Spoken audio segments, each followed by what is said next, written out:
Hello, YouTube. I'm Vince White. I'm an employment attorney. On this channel, we answer publicly posted questions from YouTube users, getting folks the answers they need from an employment attorney. We got a question here from Chente, OV2RN. Chente.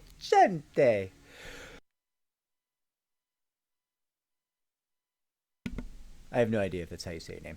Anyways, Chente says, I have a mediation in January of 2025. Awesome. People sitting around talking about giving you money, making up for what they did to you. I like that for you. I love that for you. The question goes on. What do I need to expect from my lawyers? Do they have a number they are settling for? All right. I'm going to run down a few things really quick that you should expect from your lawyers before you go to mediation. And they should perform a damages calculation. Number one, a must.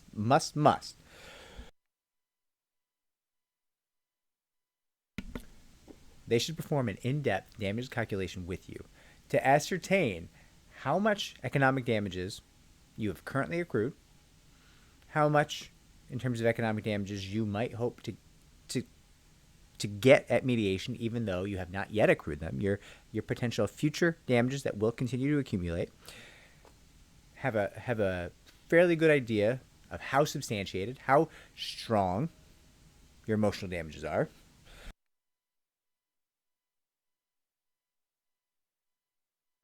And then have finally a discussion as to the strengths of your retaliation claims and how viable, how speculative, how potentially valuable your punitive damages are, right? So our damages calculation needs to include, again, three fundamental things: the economic damages, the emotional damages, and the punitive damages. All three are fundamentally different.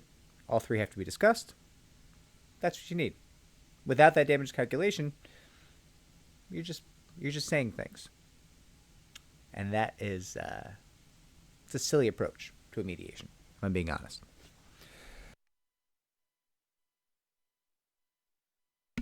The second thing that you should expect from your attorneys before you go to mediation is a frank discussion of your settlement range, where they advise you your settlement range should be, and also some active listening about where your settlement range actually is. And then I would urge you to expect some debate, perhaps even a verbal tussle, about why your settlement range has nothing to do with the settlement range they're advising, and then some amount, potentially, of compromise. Assuming, and this is a big assumption, but assuming your attorneys have well-reasoned arguments for their settlement range and why they're urging you towards that range, at that point, I would urge you to hear them out and make an informed decision, right?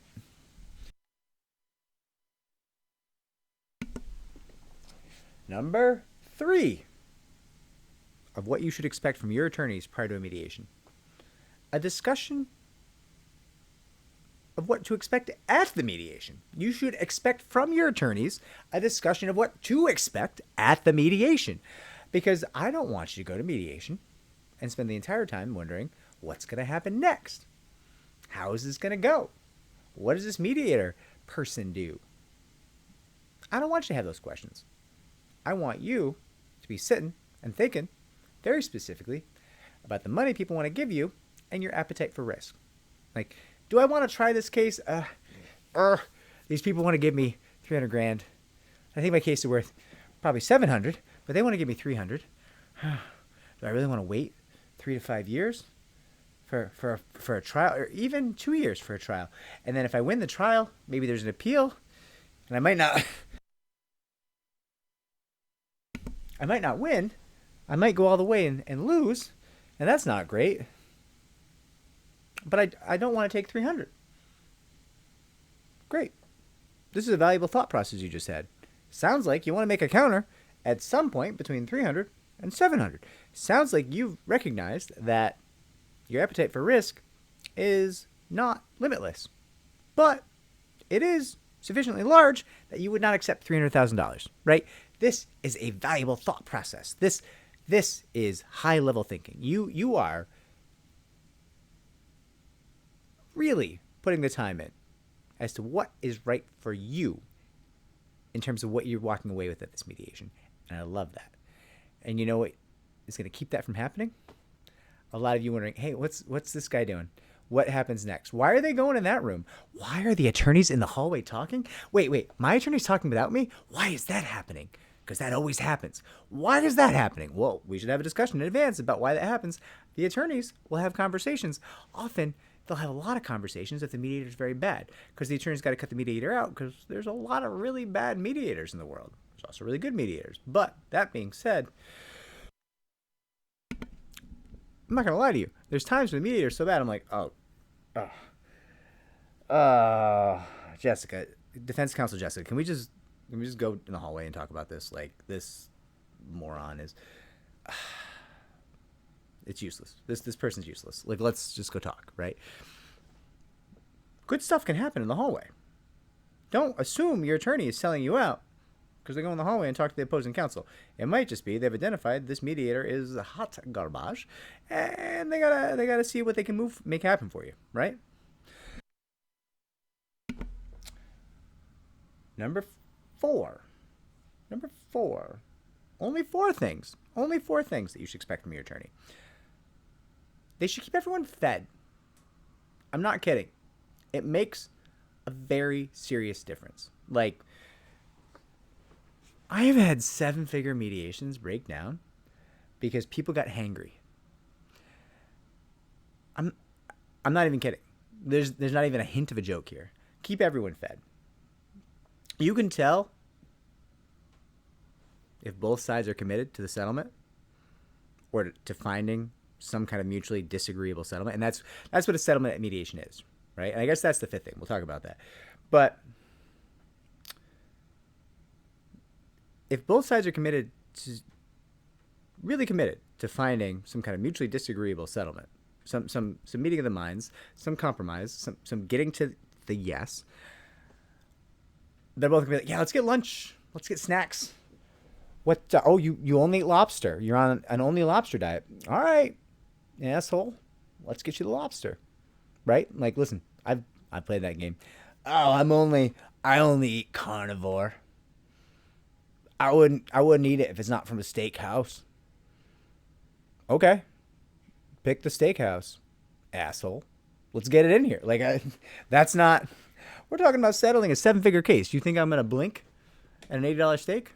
120. Oh, you need special steak? $300? The finest of Wagyu flowing in from Japan? That's fine. Put it in your face and shut up. Right? Like, it's fine. Like, nobody minds. Nobody cares. The amount of money in play at most or many mediations, like, no one's gonna blink at the lunch bill. It's not a thing. Just like any of the attorneys will be like, yeah, whatever. Just make it happen. Get it delivered. Make it nice for everybody. Like, we'll all eat in our separate corners away from each other because we don't want to bond. We're not here to make friends. We're here to get everyone to a number, right? But yeah, keeping everyone fed is the fourth thing you should expect from your attorneys. Not even a hint of a joke there.